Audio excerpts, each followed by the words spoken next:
Avec la version 3.8 de Darktable, nous avons de nombreuses améliorations. Cela déjà se voit avec le poids du logiciel, 113 mégabits pour Darktable 3.8, lorsque on n'avait que 86 mégabits avec la version 3.6. Dans toutes ces améliorations, il y en a une qui est notable, celle qui va concerner les raccourcis. Avec cette version de Darktable 3.8, nous avons un nouveau icône qui est en haut à droite, et en restant sur cette icône, je vais voir que je peux définir des raccourcis en survolant un widget et en appuyant sur une touche ou une combinaison de clics molette ou de déplacement. Alors tout d'abord, pour les novices, qu'est-ce qu'un raccourci et qu'est-ce qu'un widget dans Darktable? Alors, les raccourcis clavier, tout le monde les connaît. CTRL-C pour copier, CTRL-V pour coller. Et avec Darktable, si je veux par exemple afficher cette image sur la table de travail, il faudra que je fasse le raccourci CTRL-X. Et par exemple, si je souhaite afficher le diaporama des images que j'ai en dessous, il faudra que je fasse CTRL plus S. Le diaporama est affiché. Passer d'une image à l'autre. Refaire CTRL et S pour désafficher ce diaporama et refaire CTRL plus X pour enlever cette image dans la table de travail de Darktable. Alors les widgets. Les widgets dans Darktable, la fenêtre entière de Darktable est un widget. Et ce widget va comprendre des sous-widgets. Par exemple, image sélectionnée va être un sous-widget. Et en cliquant sur ce menu déroulant, toutes les sélections que je vais pouvoir faire dessous vont être des sous-widgets. Alors je vais avec cette icône pouvoir configurer des raccourcis clavier pour tous ces widgets et sous-widgets, que ce soit sur la fenêtre de gauche ou de droite. Dans les préférences globales, en cliquant dessus, je vais avoir aussi les raccourcis. Et avec ces réglages de raccourcis dans les préférences, je vais toujours avoir les options globales, les vues, les modules utilitaires, les modules de traitement et les replis, comme nous avions dans les anciennes versions, mais en bas de cette fenêtre, je vais avoir une liste de raccourcis, que ce soit sur la vue active ou sur les autres vues. Je pourrais toujours, comme auparavant dans les options globales ou dans toutes ces commandes, activer des raccourcis qui ne sont pas activés ou changer les raccourcis qui sont activés.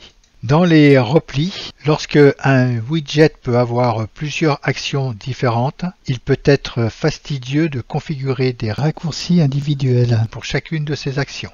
Quand je clique sur repli, je vais avoir toutes ces actions qui vont être attribuées dans cette liste de replis. Alors si vous voulez configurer plusieurs actions pour simplifier ce processus, vous créez un raccourci simple. Un certain nombre d'effets peuvent être disponibles par défaut en tant qu'extension de ce raccourci.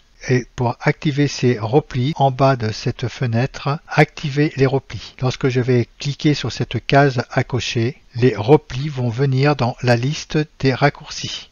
Et je pourrais, en cliquant sur cette liste, voir tous les replis qui sont déjà attribués dans Darktable. Bien que ces replis vont être un moyen puissant de configurer rapidement plusieurs actions à l'aide de raccourcis prédéfinis et cohérents, ils attribuent automatiquement de nombreuses actions, ce qui ne peut pas être ce que vous voulez et peuvent être difficiles à comprendre. C'est pour ça que les replis ont été désactivés dans Darktable et que toutes ces actions, par défaut, vont être préférables de les conserver.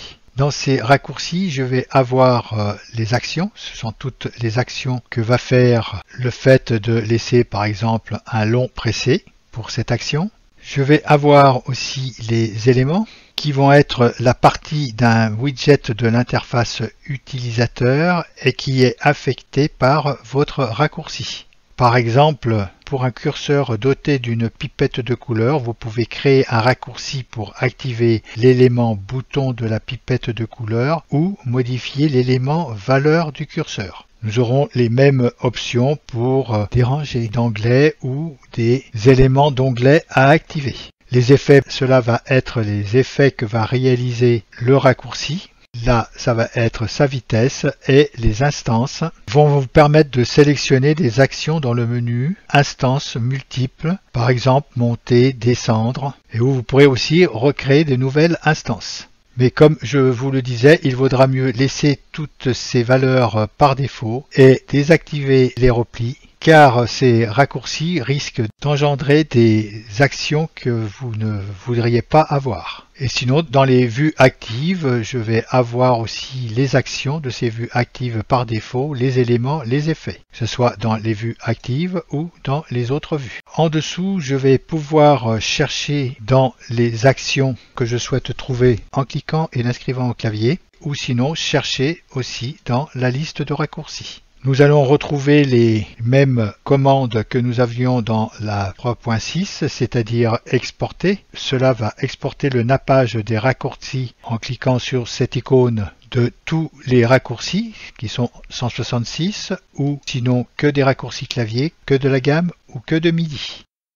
Et je pourrais aussi importer de la même manière ces raccourcis, importer tout ou sinon clavier, gamme ou MIDI. Et je pourrais aussi effacer les raccourcis de périphérique en cliquant sur cette case à cocher. Aussi restaurer, où je vais pouvoir aussi effacer tous les raccourcis récents que j'aurais créés. Je pourrais faire une restauration par défaut ou au dernier démarrage que j'ai fait ou avant des modifications que j'aurais faites. Voilà pour ce qui en est de ces préférences globales et raccourcis. Je vais fermer cette fenêtre et maintenant nous allons voir le travail que je vais pouvoir faire avec cette nouvelle icône.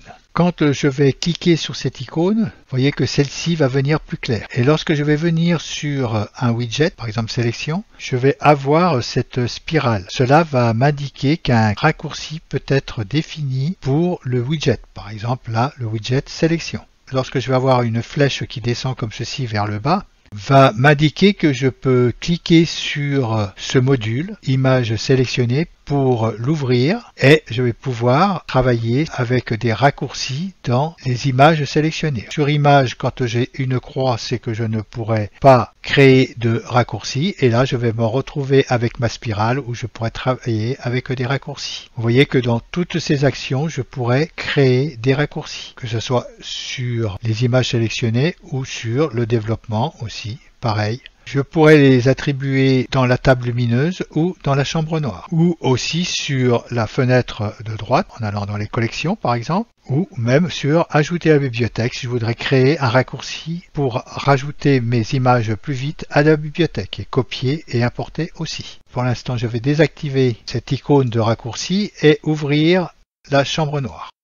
Alors dans cette chambre noire, cela va être pareil. Je vais retrouver cette icône que je pourrais l'activer. Et exactement comme j'ai fait pour la table lumineuse, par exemple si je veux ouvrir, renforcer la netteté, je vais pouvoir cliquer ici pour ouvrir les commandes de la netteté. Et si je voudrais faire un raccourci directement sur renforcer la netteté, il faudra simplement que je clique sur ce bouton, sur renforcer la netteté. Je vais ouvrir renforcer la netteté. Et dans renforcer la netteté, quand je viens sur rayon, je vais avoir une flèche en haut. Cette flèche en haut va me dire que non seulement je peux attribuer un raccourci, mais que je pourrais aussi rajouter un widget sur cette commande, et ainsi aussi que sur la quantité, et sur le seuil aussi. Si je viens sur la fenêtre de gauche, je vois que là aussi je pourrais rajouter un raccourci. Alors si je décoche cette icône et que je viens sur ces commandes, je vois que en dessous j'ai affiché le module, donc là je n'ai pas de raccourci, et tous ces modules je pourrais mettre un raccourci. J'ai mis un raccourci à gestion des masques et si je viens dessus, afficher le module des masques, je sais qu'il faudra que je clique sur la touche M et exporter, je n'aurai pas de raccourci. Si je réactive ces icônes de raccourci et que je viens sur la gestion des masques où il y a un raccourci, je vois que dans la fenêtre d'aide, il me dit que si je rappuie sur la touche M, je vais pouvoir supprimer ce raccourci. Je vais le faire, je rappuie sur la touche M et là, Darktable me dit supprimer le raccourci et je vais supprimer ce raccourci. Si je veux un raccourci par exemple sur la pipette de couleur et que ce raccourci je vais lui mettre un P, il va me dire qu'un raccourci est existant. Donc il y avait déjà un raccourci pour la pipette de couleur, mais je pourrais supprimer ce raccourci pour mettre la lettre que je viens de taper et je vais lui marquer oui. Donc à présent sur la pipette de couleur, lorsque je vais venir en désactivant bien sûr cette icône,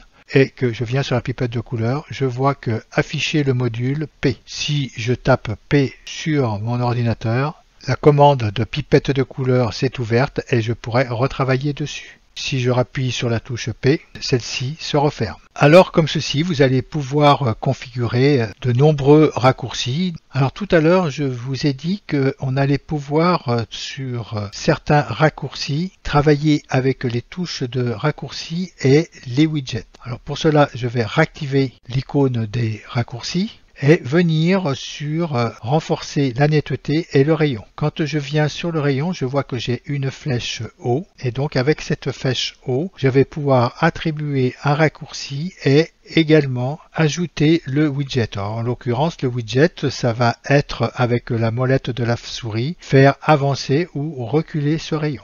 Alors pour créer cette action, je vais rester avec cette flèche vers le haut et cliquer sur la touche CTRL et X. Je vais lâcher la touche CTRL et je vais faire manœuvrer la molette de la souris. Je vois que mon raccourci a été pris X plus molette de la souris. À présent, je pourrais, en désactivant cette icône, si je fais CTRL, X et molette de la souris, vous voyez que mon rayon avance et recule. Ceci est la création d'un raccourci simple avec le widget sur un curseur. On pourra faire la même chose avec une pipette de couleur. Je n'ai pas essayé avec un périphérique MIDI, car nous pourrons aussi créer des raccourcis avec ce périphérique. Mais je pense qu'à présent nous avons assez de possibilités afin de travailler avec des touches de raccourcis. Et surtout le gros avantage c'est de pouvoir les attribuer nous-mêmes. Mais maintenant avec toutes ces touches de raccourcis, il faudra aussi s'en rappeler.